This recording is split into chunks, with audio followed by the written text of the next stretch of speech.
சபைக்கு ஒரு சகோதரி வந்தாங்க. வந்துட்டு என்ன பண்ணாங்கன்னா, குழந்தைக்கு கட்டி இருந்துச்சு. அந்த கட்டி சுகமாகணும் அப்படின்னு சொல்லிட்டு வந்தாங்க. வந்தது நாங்களும் என்ன பண்ணாங்க, ஜெபித்துட்டு நீங்க விசுவாசிங்க, கர்த்தர் சுகம் கொடுப்பாரு. நாங்க கர்த்தர் சுகம் கொடுத்துட்டாரு. ஆனா சுகம் கொடுத்த பிறகு திருப்பி வரல. திருப்பி வராங்க. வருது ஏன்னு பார்த்தாக்கா, இன்னொரு அற்புதம் வேணுமா. அற்புதம் வந்து இந்த உலகத்துக்கு தான் அற்புதம். ஆனா ரட்சிப்பு விசுவாசம் வந்து உங்களை பரலோகத்துக்கு கொண்டு போகும். விசுவாசம் தான் உங்களை நித்திய ஜீவனுக்கு கொண்டு போகும். வேதம் சொல்லப்பட்டிருக்கிறதுங்க. ஒரு வசனத்தை மாத்திரம் வாசிக்கிறேன் நானுங்க. மத்தேயு 1ஆம் அதிகாரம் 21ஆம் வசனம். அவள் ஒரு குமாரனை பெறுவாள், அவருக்கு இயேசு என்று பெயரிடுவாயாக, ஏனெனில் அவர் தமது ஜனங்களின் பாவங்களை நீக்கி அவர்களை ரட்சிப்பார் என்றார். ஹல்லேலூயா. நமக்கு ரட்சிப்பு வேணும்னா விசுவாசம் வேணும். ஹல்லேலூயா. ஒரே பேரான குமாரனை விசுவாசிக்கிறவன் எவனோ அவன் கெட்டு போகிறது இல்லை. நீ கெட்டாதானே உனக்கு அற்புதம் வேணும். நீ தான் விசுவாசமா இருக்கும் பொழுது நீங்க எப்படி இருக்கிறீங்க? பிளஸிங்கா இருக்கிறீங்க. ஹல்லேலூயா. அப்படிப்பட்ட தேவன் தான் நம்ம ஆண்டவராகிய இரட்சகர் இயேசு கிறிஸ்து. நம்ம பரலோகத்துக்கு போறோம்னா முதல் விசுவாசம் வேணுங்க. கையறும் மேகம் தான். மழை வருமா? வராது. ஆனா எலியா என்ன பண்ணாருங்க? ஜெபித்தாரு.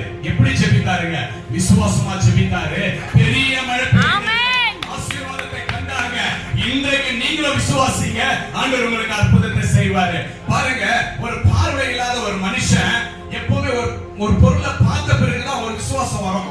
ஐயோ அது நடந்துச்சு, அந்த சபையில நடந்துச்சு அப்படின்னு சொல்லிட்டு ஒரு என்ன பண்ணுவாங்க, அவங்களுக்குள்ள ஒரு விசுவாசம் வரும். ஆனா ஒரு பார்வை இல்லாத ஒரு மனுஷன் கேள்விப்படுறாங்க, அங்க யாருங்க போறதுன்றாருங்க?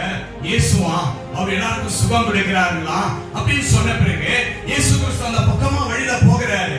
போகும்போது அந்த பார்வை இயேசு எப்படி பட்டவர்களும் அவன் பார்க்கல. ஆனா என்ன பண்ணாங்க, தாவீதின் குமாரனே எனக்கு எல்லாருமே தடுத்தாங்க. ஆனாலும் இன்னும் உற்சாகமா கூப்பிட்டாங்க. இயேசு திரும்பி பார்த்தார். மகனே உனக்கு என்ன வேணும்? ஐயா நான் பார்க்க வேண்டும். உன் விசுவாசம் ஆமென். விசுவாசம் தான் பரலோகத்துக்கு கொண்டு போறோம். விசுவாசம் தான் உங்களை ரட்சிப்புக்கு கொண்டு வரோம். விசுவாசம் இல்லனா பரலோகத்துக்கு நம்மளால என்ன பண்ண முடியாதுங்க, போக முடியாதுங்க என்று வேதம் அழகாக சொல்லப்பட்டிருக்கிறதுங்க. அப்படிப்பட்ட தேவனை நம்ம விசுவாசிக்கணுங்க. விசுவாசித்தா அற்புதம் தானா வரும். ஆமென். அற்புதம் தானா வரும். விசுவாசம் உள்ள ரட்சகர் சொல்றாரு இல்லையா, நீ விசுவாசி உன்னால எல்லாம் கூட என்றாரு. விசுவாசிக்கிறவன் எப்பவுமே பதற மாட்டான். விசுவாசிக்கிறவன் என்ன பண்ண மாட்டாங்க, பதற மாட்டாங்க. நீ விசுவாசி, உன் விசுவாசம் பெரிதாக்கி காணப்படும். அந்த 12 வருஷமா படுத்திருந்த அந்த ஸ்திரீ பாருங்க, அவங்களுக்குள்ள என்ன தோணுச்சுங்க, அற்புதத்துக்கு எல்லா இடத்துலயும் மாத்திரை மருந்து அவங்க சொத்து எல்லாத்தையும் கூட வித்துட்டாங்க.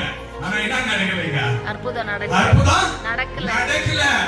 நீ அற்புதம் கொடுக்கிற விசுவாசம் தேவன் கிட்ட நீ வரணும்.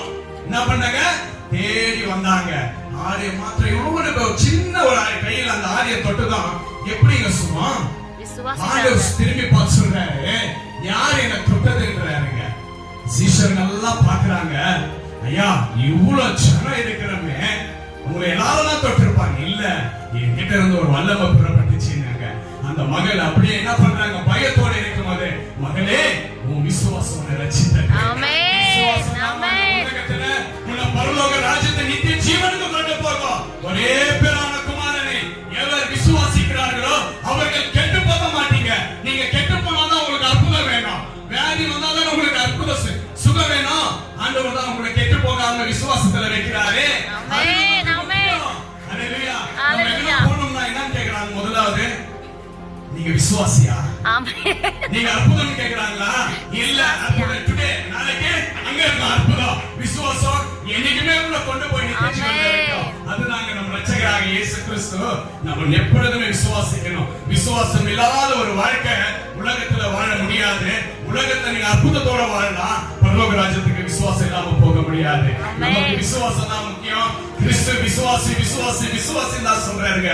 அந்த படகுல போகும் பொழுது காற்று கடல அடக்கிறாரு. அடக்கி எல்லாம் முடிச்ச பிறகு ஒரு வார்த்தை சொல்றாரு. டேடி என்ன சொல்றாரு தெரியுங்களா? அற்ப விசுவாசிகளே, ஏன் விசுவாசிக்க மாட்டீங்க? இப்பதான் உங்க எதிரில எல்லாத்தையும் சொன்னேனே செஞ்சேனே, உங்களுக்குள்ள எங்க விசுவாசம் இல்லைன்றாருங்க.